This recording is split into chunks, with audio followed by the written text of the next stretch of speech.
Apa kabar saudara-saudara? Selamat bertemu kembali dalam Pernikahan Bahagia di YKB bersama dengan saya Pendeta Riani Suharja dari GKI Pondok Indah.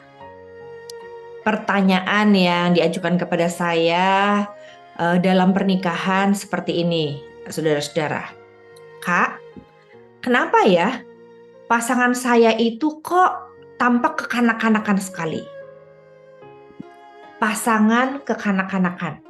Bukan berarti kita menikah dengan anak-anak kan saudara? Tapi bisa jadi pasangan kita menjadi sangat kekanak-kanakan. Misalnya, dalam hal tertentu ketika sesuatu terusik dari dirinya, dia langsung marah meluap dan membabi buta. Bahkan ada tindakan-tindakan merusak yang dia lakukan sehingga merugikan bukan hanya dirinya sendiri, orang lain, kita, atau bahkan anak-anak kita. Atau yang lain lagi. Misalnya, saat kita tidak memenuhi janji, ia bukan hanya menegur kita, tapi marah, bahkan mendiamkan kita.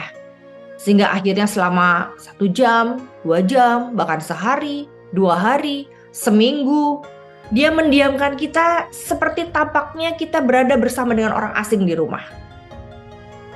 Atau yang lain lagi. Ketika dia tahu bahwa kita tidak mengikuti kesepakatan yang sudah berlaku karena kita punya alasan tertentu, dia tidak mau peduli dengan alasan kita. Lalu dia segera meninggalkan kita, bahkan seakan-akan dia tidak ada lagi di rumah. Tubuhnya ada, tapi jiwanya tidak ada. Ia bisa tertawa sendiri, tapi tidak mau mengajak bicara kita.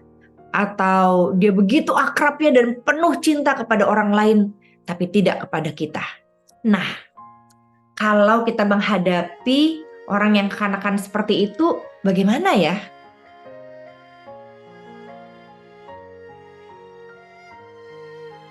Paulus juga pernah mengingatkan bahwa ada warga jemaatnya yang sudah dewasa, usianya pastinya sudah tua, tetapi masih diberikan susu. 1 Korintus 3 ayat 2 mengatakan, "Susulah yang kuberikan kepadamu, bukanlah makanan keras, sebab kamu belum dapat menerimanya."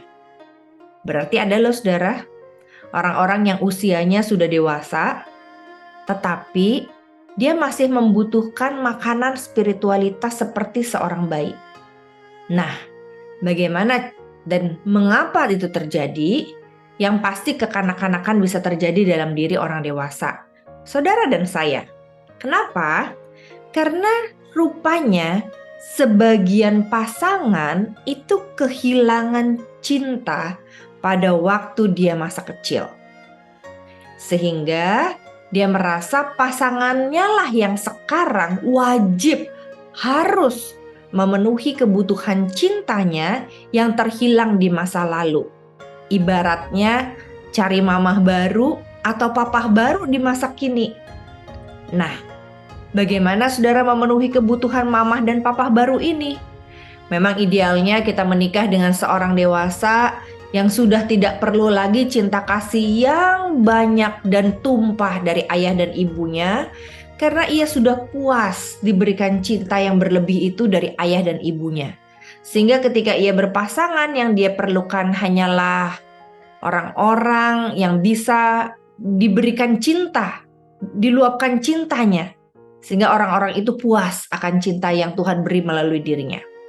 Tapi pada kenyataannya ada banyak pasangan yang masih menyimpan kerinduan pada ayahnya, pada ibunya, karena cinta itu tidak puas didapatkannya.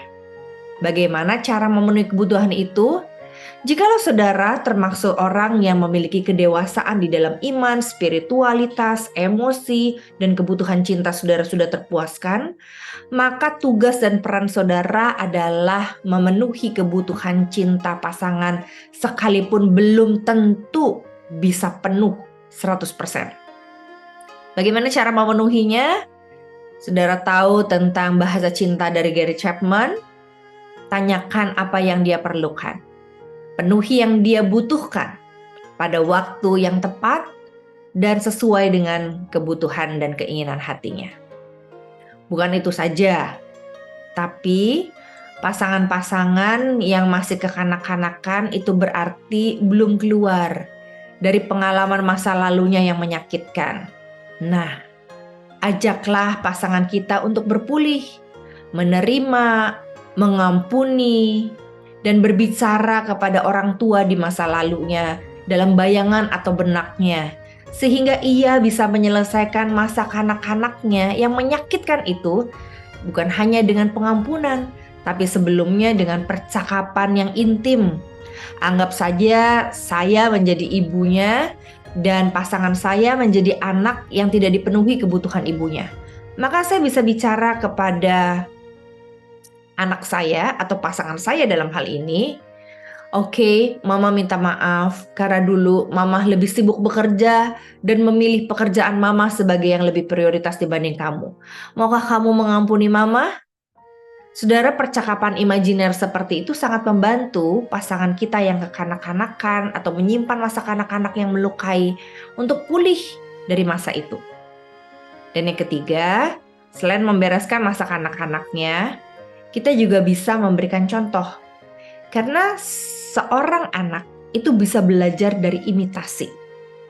Nah, termasuk orang dewasa yang masih menyimpan kekanak-kanakan dalam dirinya, dia membutuhkan ibu atau ayah yang bisa memberi contoh bagaimana dia menjadi lebih baik.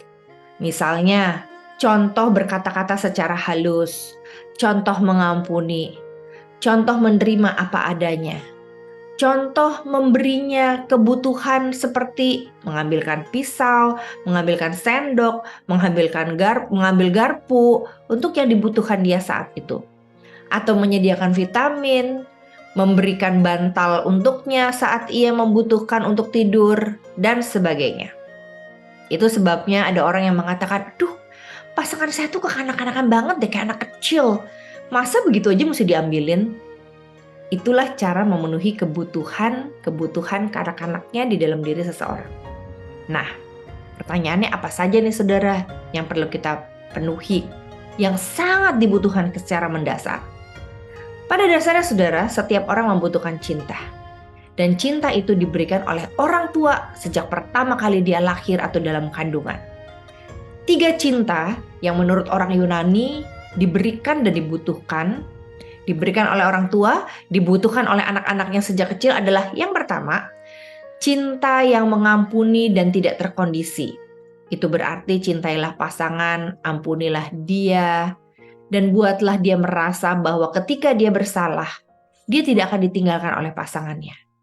Kalau gitu enak aja dong Bu, nanti dia akan buat salah terus. No, ada satu titik di mana mereka akan sadar bahwa pasangannya adalah pasangan yang memberikan cinta seperti cinta yang Tuhan berikan, mengampuni 70 kali 7. Dan disitulah dia mendapatkan keluarga atau home dalam hidupnya.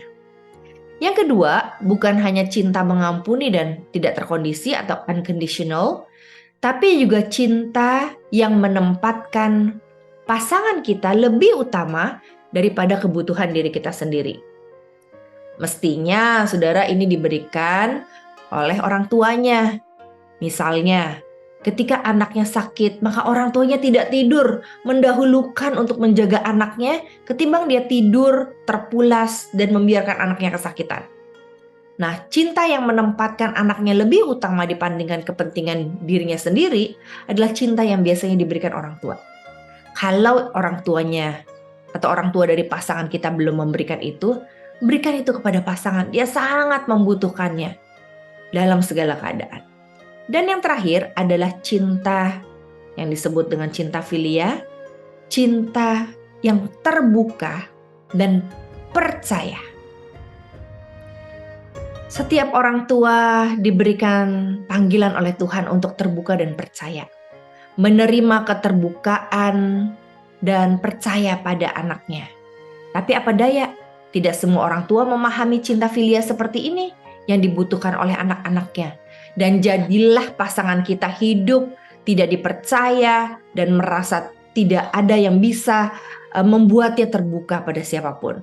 Maka dia memilih pasangannya dan dinikahinya supaya ia bisa percaya dan terbuka pada pasangan.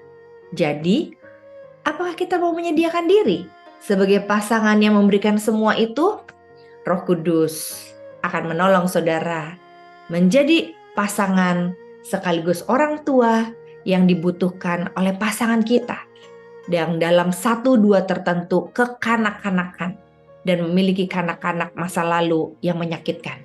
Selamat berpulih bersama dengan pasangan dan menolongnya untuk bangkit. Tuhan memberikan cinta yang besar pada saudara.